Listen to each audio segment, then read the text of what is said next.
Bonjour à toutes et à tous, bienvenue dans le Club Pancho, ravi de vous retrouver pour un nouveau numéro Mercato. Voilà, on va une nouvelle fois parler d'une arrivée quasiment officielle à l'heure où on enregistre ce numéro 24 juillet 10h08, puisque on va parler du très probable nouveau défenseur central de l'OGC Nice, ghanéen Kojo Pepra Opong.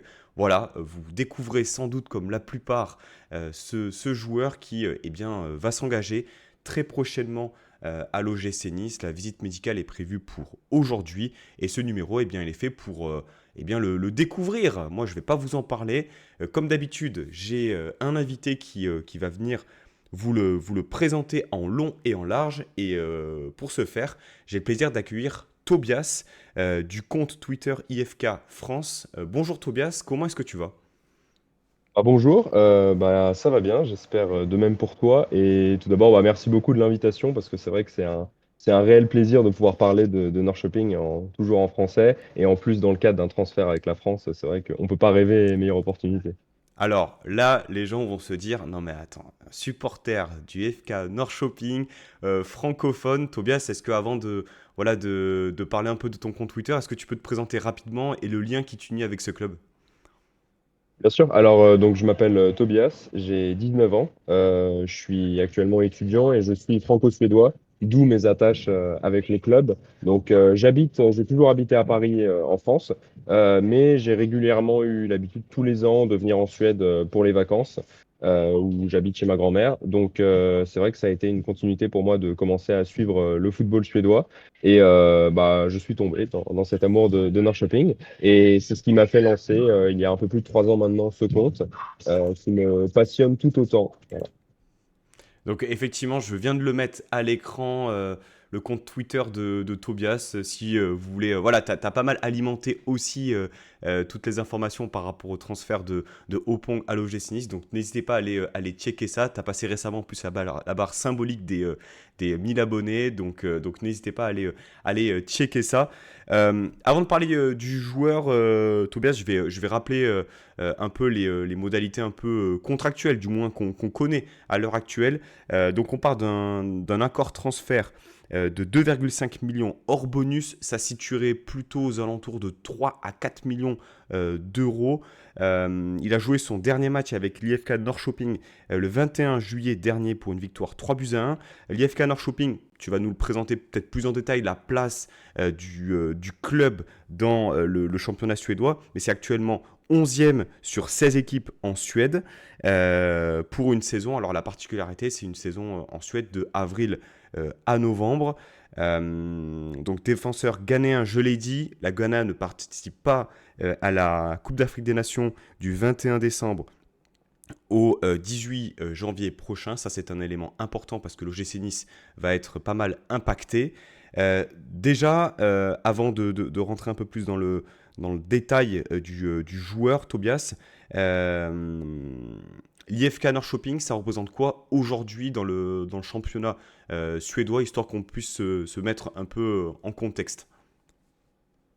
Alors aujourd'hui et depuis globalement, on va dire le dernier titre, comme tu l'as dit, en 2015, il y a 10 ans, c'est vrai que c'est un club qui a connu un ascenseur assez particulier, qui est toujours resté en D1 depuis les années 2010. Mais c'est vrai qu'il y a eu énormément de saisons en dents de scie. Une saison en 2019 où on termine deuxième. Et par exemple, la saison passée, certes, c'est quand même 5 ans après, mais la saison passée où on se maintient à l'avant-dernière journée. Donc c'est vrai que c'est énormément de dents de scie, c'est très particulier cette période. Alors historiquement, IFK Norrköping est un géant du football suédois. Je pense que on pourrait le placer à la 3 ou quatrième place des meilleurs clubs, des meilleurs palmarès suédois. C'est un club qui, un peu à l'image de l'OGC Nice, a eu vraiment de la gloire, notamment dans les années 40, 50, 60, avec des titres à foison. Aujourd'hui, le club possède 13 titres de champion de Suède, plus également des titres de Coupe de Suède. Aujourd'hui, le contexte est qu'il y a eu énormément de difficultés économiques. Le club a eu, alors pour un club suédois, c'est énorme, a eu près de 4 millions de déficit structurel en euros la saison passée. Donc, en l'occurrence, passé très proche de la banqueroute. Depuis, il y a eu un nouveau board, des nouvelles personnes qui gèrent le club. Cette saison semble être une saison de transition. Les choses semblent, je pense, aller un peu mieux et peut-être que le futur s'annoncera meilleur. Mais voilà, en tout cas, sur ces 10 dernières années, on est vraiment dans un contexte assez particulier pour le club, qui aura connu sa gloire par le passé, mais qui aura connu également beaucoup de difficultés. Alors, pour les gens qui regardent ce numéro sur YouTube, on va faire une petite parenthèse, Tobias. Est-ce que tu peux nous dire où est-ce que tu te situes actuellement pour l'enregistrement de cette émission? Oui, bien sûr. Alors, je me trouve actuellement donc pas en France, mais bien en Suède, dans cette magnifique ville de 145 000 habitants, et plus précisément dans le stade du club de l'IFK Norrköping. Donc, même si j'ai mon ordinateur, je pense que je peux faire un petit tour, voilà, pour Voilà. représenter actuellement l'entraînement de l'équipe féminine. Mais voilà, c'est un réel plaisir d'avoir l'opportunité de faire cette interview dans ce stade, parce que je pense qu'on ne peut pas rêver mieux comme spot. Ouais, voilà, clairement. Je pense que là, tu ne peux pas faire mieux comme tu le dis. Et puis plus globalement, Tobias, bon, tu as parlé de l'IFK Norrköping. Le championnat suédois aujourd'hui, toi qui du coup est mêlé entre deux cultures, on va dire, principales, si tu devais comparer avec la Ligue 1 ou si tu devais comparer avec d'autres championnats, tu mettrais où en fait en termes de niveau et de compétitivité? Alors, en termes de... Alors, évidemment, je pense qu'il y a vraiment une différence entre, ici, si je devais comparer avec le niveau et la compétitivité.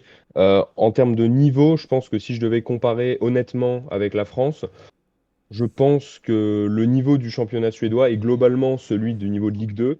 Après, évidemment, c'est un pays, donc c'est différent. C'est-à-dire que les meilleurs clubs, que sont par exemple Malmö, Hammarby, l'AIK, etc., c'est des clubs qui auraient leur place en Ligue 1. Et à l'inverse, les clubs, peut-être le 15, 16e de D1 suédoise, peut-être que ça serait plus des clubs de niveau national.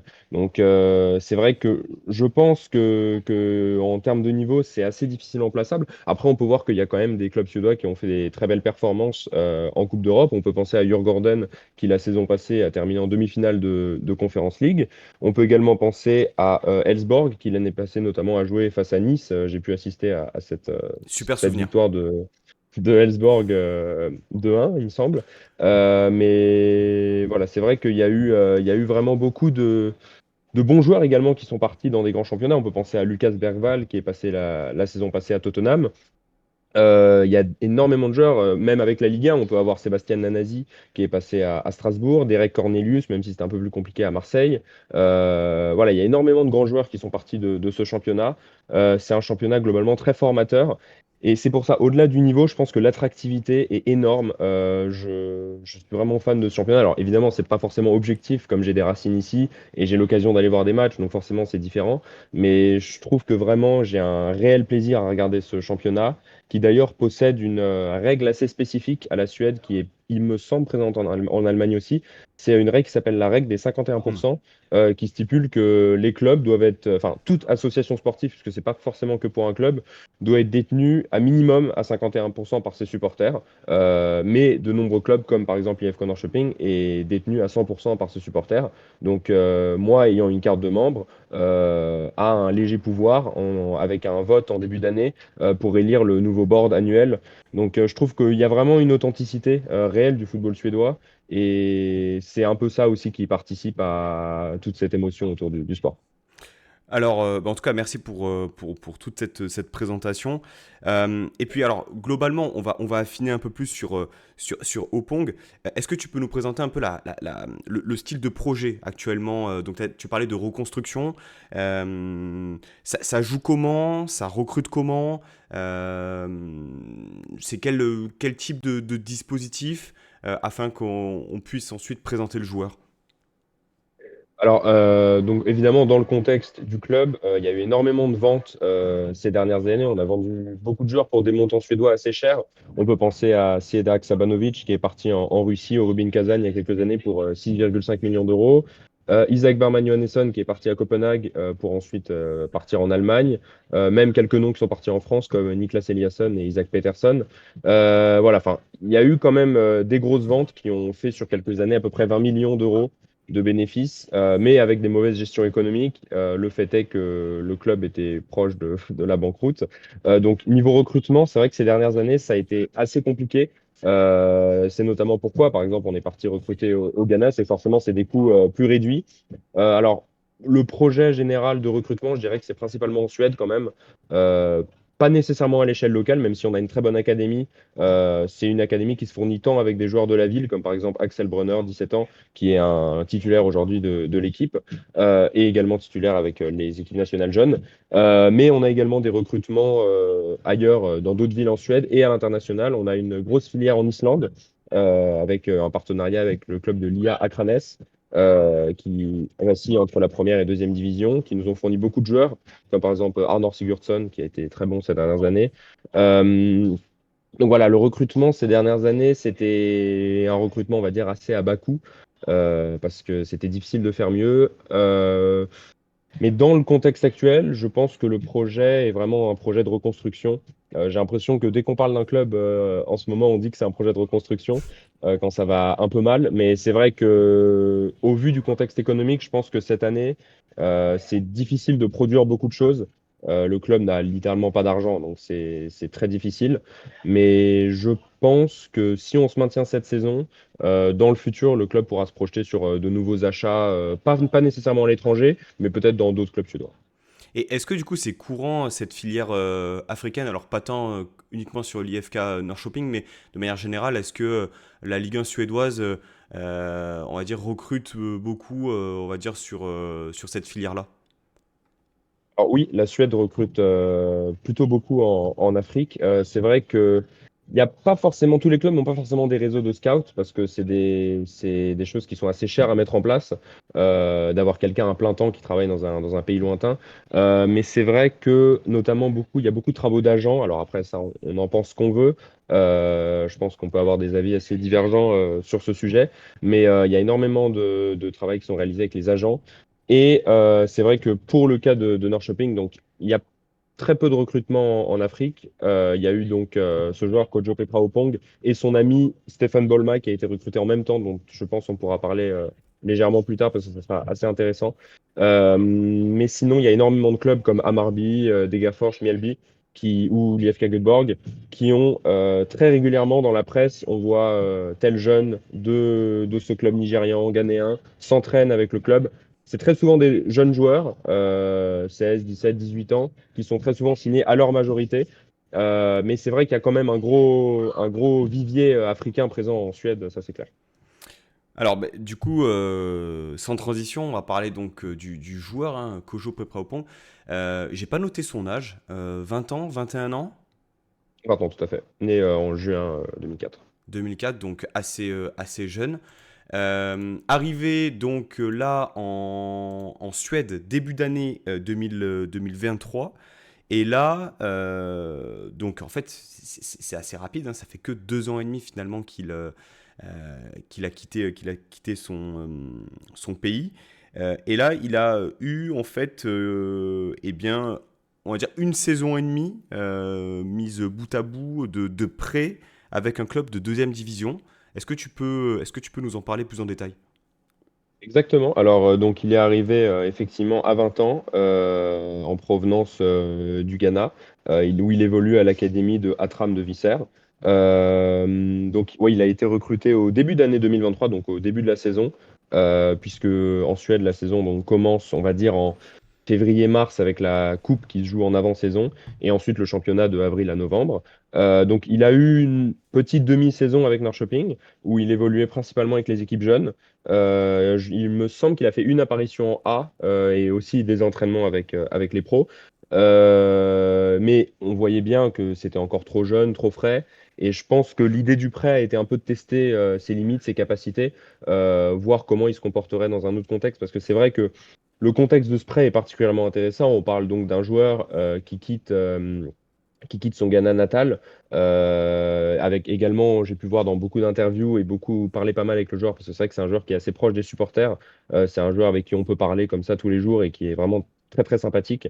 Et c'est vrai que donc quitter son Ghana natal où il avait grandi dans des bidonvilles, pour venir en Suède, un pays qui est totalement différent. Qui plus est, donc ce fameux prêt au club qui s'appelle GIF Sundsvall, qui est un club de deuxième division, mais un club historique avec des vraies bases et un vrai centre d'entraînement, mais qui se situe dans le nord de la Suède. Donc, notamment, par exemple, au niveau des conditions climatiques, on imagine des conditions extrêmement différentes. L'hiver suédois qui peut parfois atteindre des températures de -20, -30 dans le nord, avec de la neige, énormément de neige, des conditions climatiques où il fait nuit quasiment toute la journée. Donc c'est vrai que je pense que ce prêt, c'est un peu lié dans la partie de ses attributs personnels, dont on pourra peut-être parler un peu plus tard, mais je pense que c'est la preuve que c'est réellement un homme fort, parce que ressortir d'un prêt de 1 an et demi dans une ville inconnue, dans le nord de la Suède, avec des conditions climatiques qui sont opposées à celles qu'il a pu connaître, je pense que c'est assez impressionnant. Alors justement, qu'est-ce que tu retiens de ce prêt-là? Est-ce qu'il a performé? Parce que là, pour resituer, donc c'est vraiment cette saison-là, la saison, on va dire 2025, où il est titulaire à part entière à Norrköping.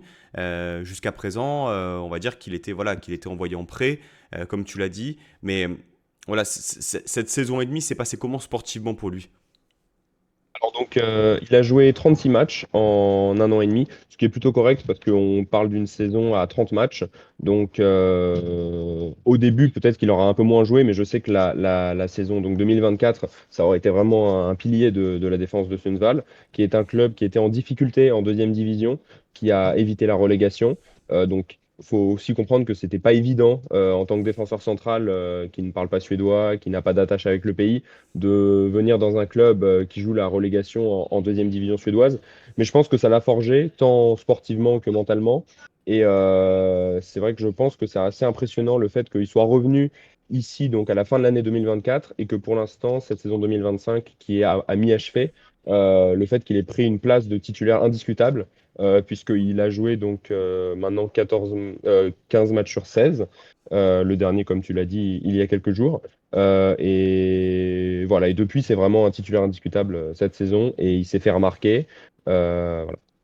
Tu disais avant qu'on lance l'émission que avant que Nice vienne le dénicher, il y avait des convoitises d'autres clubs. Euh, Quels ont été ces clubs-là et de quand date, on va dire, ces prises de contact? Alors, les rumeurs ont commencé il y a à peu près 2 3 mois, donc disons au tiers à peu près de la saison. Alors, les clubs qui ont été mentionnés, je sais qu'il y a eu Galatasaray ainsi que les clubs Red Bull, donc Leipzig et Salzbourg. Donc, je pense que c'est des assez gros noms européens qui sont quand même assez intéressants parce que à Norrköping, c'est pas forcément, surtout ces dernières années, c'est pas forcément le genre de club dont on entend parler. Mais c'est vrai que je pense que ses performances lui donnent tout à fait ce mérite d'avoir été suivi. Et on parlait à l'époque de transfert à 3,5 millions. Donc aujourd'hui, quand on entend, bon, bien sûr, il n'y aura aucun chiffre officiel, mais quand on entend un peu à travers les médias des sommes comme, on va dire, de 3 à 5 millions d'euros, moi, c'est des sommes qui me semblent raisonnables, et dans la continuité, en tout cas, des rumeurs qui l'avaient lié par le passé. Alors justement, elle te semble raisonnable parce que enfin, ça représente quand même une enveloppe importante, je pense, pour l'IFK Norrköping. Pourquoi ça te semble finalement à l'image du joueur? Est-ce que tu peux un peu plus nous en parler? C'est un jeune joueur quand même qui a gravi les échelons rapidement et qui a su effectivement, j'ai l'impression, réussir ses points d'étape au point finalement voilà, de partir en cours de saison. Comment est-ce que tu juges finalement le joueur, le profil et sa saison actuelle? Ah, c'est-à-dire que je pense que, alors forcément, il est encore jeune, il a que 20 ans, donc c'est difficile, je pense, d'évaluer un joueur de 20 ans, notamment pour un transfert en France. Quand il part d'un club suédois, je pense que il n'y a pas assez de recul, mais ce qui est sûr et certain, c'est que la progression qu'il a eue est extrêmement rapide et je pense assez révélatrice parce que au vu de son parcours personnel, partir dans un club perdu en Suède pendant 1 an et demi et ensuite revenir ici et s'installer comme un réel titulaire pendant une demi-saison où il a clairement remarqué comme l'un des meilleurs défenseurs du championnat. C'est vrai que je pense que c'est assez remarquable. Après, au vu du montant de transfert, c'est vrai que pour Norrköping, évidemment, c'est une très bonne nouvelle au vu du déficit structurel. Maintenant, je pense que oui, le montant est plutôt raisonnable. Quand on essaye de comparer un peu aux différentes ventes qui peuvent être faites à d'autres championnats par des clubs suédois, c'est à peu près dans ces montants, dans ces cordes-là. Donc, c'est pas, pour moi, c'est ni surpayé, ni sous-payé. Et je pense que, alors évidemment, c'est un pari, je dirais pas risqué, mais c'est un pari un peu différent pour Nice, parce que c'est vrai que on peut penser il pourrait aller chercher un joueur dans un championnat peut-être plus développé, je dis n'importe quoi, hein, au Portugal, en Autriche, en Belgique. Mais là, venir aller chercher un joueur en Suède, qui plus est, n'est pas suédois, c'est vrai que c'est un pari assez intéressant, mais je pense qu'il peut bien aussi mettre en lumière le championnat suédois. D'autant plus que, bon, vous le savez, hein, vous qui écoutez ou regardez ce numéro, que l'OGC Nice eh bien, jouera le 6 août prochain, je sais jamais si c'est un barrage ou un tour préliminaire contre Benfica, le match aller. Donc voilà, un secteur défensif amputé aussi des blessures de Youssouf N'Déchimier et de Mohamed Abdelmonem. Euh, Comment est-ce que... Alors là, je vais te demander de sortir ta boule de cristal, mais est-ce que tu imagines le joueur capable d'être opérationnel tout de suite maintenant ou il va lui falloir un temps d'adaptation tu imagines ce deal comment finalement est-ce que c'est pas trop haut, trop rapidement pour lui? Alors, l'idée, c'est déjà de voir qu'actuellement, Norrköping est donc au cours de sa saison. Donc, il va quitter un club avec lequel il aura déjà, on va dire, une vingtaine de matchs avec la coupe dans les jambes, pour s'installer dans un club où on lui demandera. Alors, je ne sais pas quand se fera le transfert. Je peux juste être en mesure de dire que le club a autorisé aujourd'hui le club à visiter le GC Nice. Donc, c'est quelque chose qui est désormais clair. Ça ne veut pas dire que le transfert est officialisé, mais en tout cas, en ce jour du 24 juillet, le Norrköping laisse Kojo aller à Nice, en tout cas. Euh, je pense que ce transfert, il y aura peut-être un temps d'adaptation nécessaire. Alors, c'est vrai que pour la Ligue 1, forcément, on attend du direct, on attend des résultats directs. Ça, c'est clair et net. Maintenant, je pense que dans le contexte, peut-être le plus intéressant, c'est de dire que les clubs dans lesquels il aura évolué pour l'instant, donc tant Sundsvall que Norrköping, c'est des clubs qui sont pas dominants dans leur ligne, dans leur ligue. C'est des clubs qui sont en bas de tableau.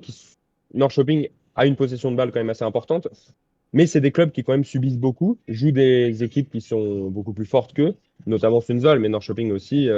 Quand on joue Malmö ou à Marby, forcément, des attaquants internationaux c'est pas évident, mais Kojo aura quand même su répondre présent lors de ces matchs-là. Et c'est vrai que je pense que il est possible qu'il ait besoin d'un temps d'adaptation, notamment au vu du fait qu'il sort d'une demi-saison pleine. Mais par exemple, on peut penser un peu à Derek Cornelius, qui avait signé à Marseille. C'est vrai qu'il était parti d'un club qui était ultra dominant dans sa ligue, Malmö, pour partir dans un club qu'il était également, mais à une échelle différente. Et c'est vrai que je pense que pour Nice, évidemment que je lui souhaite le meilleur, mais je pense que ça dépendra vraiment dans quel dispositif il sera utilisé, dans quel cadre, en fonction de l'entraîneur, des attentes sportives. Mais je pense que il peut clairement s'installer comme un défenseur qui se situerait entre la rotation et un joueur titulaire. Et d'ailleurs, au vu de sa progression constante depuis quelques années, c'est presque pas impossible qu'il s'installe et qu'il devienne clairement un titulaire indiscutable. Maintenant, l'avenir nous le dira. Tu parles de dispositif justement. Il évoluait dans quel type de défense? Une défense A3, une défense A4? C'est quel type de défenseur? Si tu peux en rentrer un peu plus dans le profil. Je donne un peu les grandes lignes. 1m85, 78 kg. À peu de choses près, c'est un peu le même profil d'un Abdelmonem hein, qui fait, je crois, de mémoire 1,83. Donc c'est des profils, j'ai l'impression, assez modernes qui peuvent s'intégrer facilement dans une défense A3. Ouais, alors Norrköping avait principalement l'habitude de jouer dans une défense à 4 récemment, avec deux latéraux assez offensifs. Donc, on s'entend par deux défenseurs centraux. Maintenant, moi, je suis pas entraîneur, mais dans un idéal, je pense qu'une défense à 3 pourrait être pas mal pour lui. Peut-être une défense à 3 où il évolue sur un côté, parce que c'est un... Alors, sur un côté, pas en tant que latéral, parce que pour moi, c'est beaucoup plus un défenseur central, même si, donc, si on parle un peu de ses capacités physiques, c'est un joueur qui clairement est fort physiquement, qui est imposant, qui est rapide, qui est fort dans ses duels, qui a une précision de passe assez remarquable, je trouve, pour son âge et le contexte, qui communique énormément avec son gardien, ses autres défenseurs, donc qui commet finalement très peu d'erreurs. Alors, évidemment, il est jeune et comme tout défenseur, ça peut arriver de temps en temps une mauvaise passe, mais c'est assez rare. J'en ai une ou deux en tête cette saison.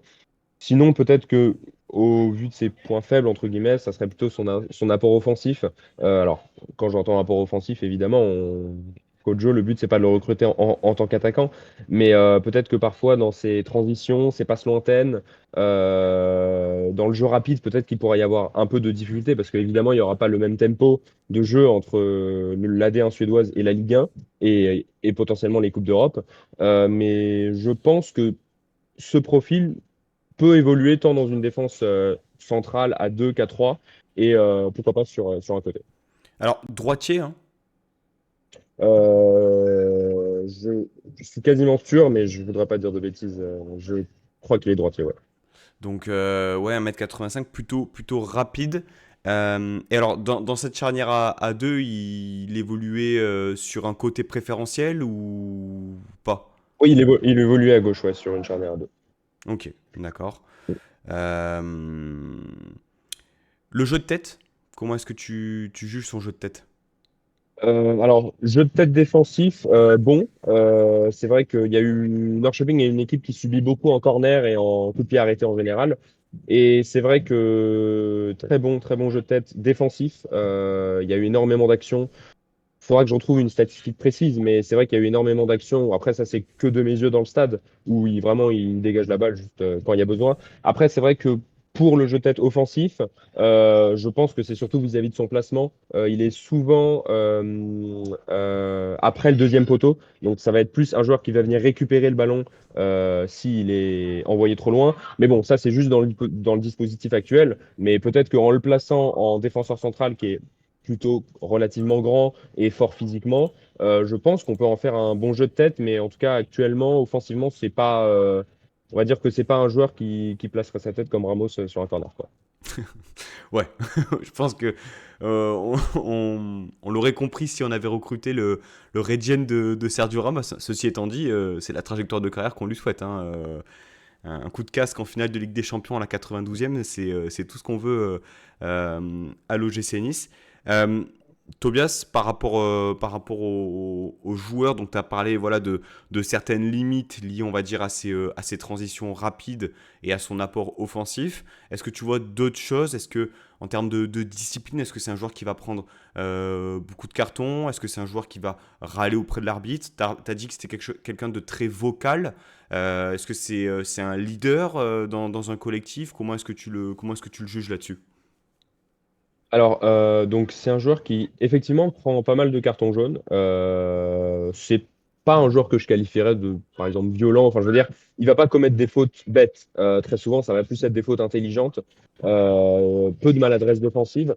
Mais c'est vrai que c'est un joueur. L'année passée, il me semble qu'en 2024, il a pris quand même deux cartons rouges. Cette saison, il n'en a pas pris. Il a dû prendre trois ou quatre cartons jaunes, je dirais, en 16 matchs. Donc, ça reste raisonnable. Mais c'est vrai que c'est un joueur qui reste quand même calme. Je veux dire, quand il y a un problème, c'est rare qu'il aille protester auprès de l'arbitre. Ou du moins, c'est extrêmement rapide, mais c'est pas un joueur à problème. Je trouve que c'est un joueur quand même assez humble. Et je pense que. Alors, en tant que leader, à Norrköping, je pourrais pas vraiment le qualifier de leader dans le groupe parce qu'il y a déjà des cadres qui sont en place depuis très longtemps.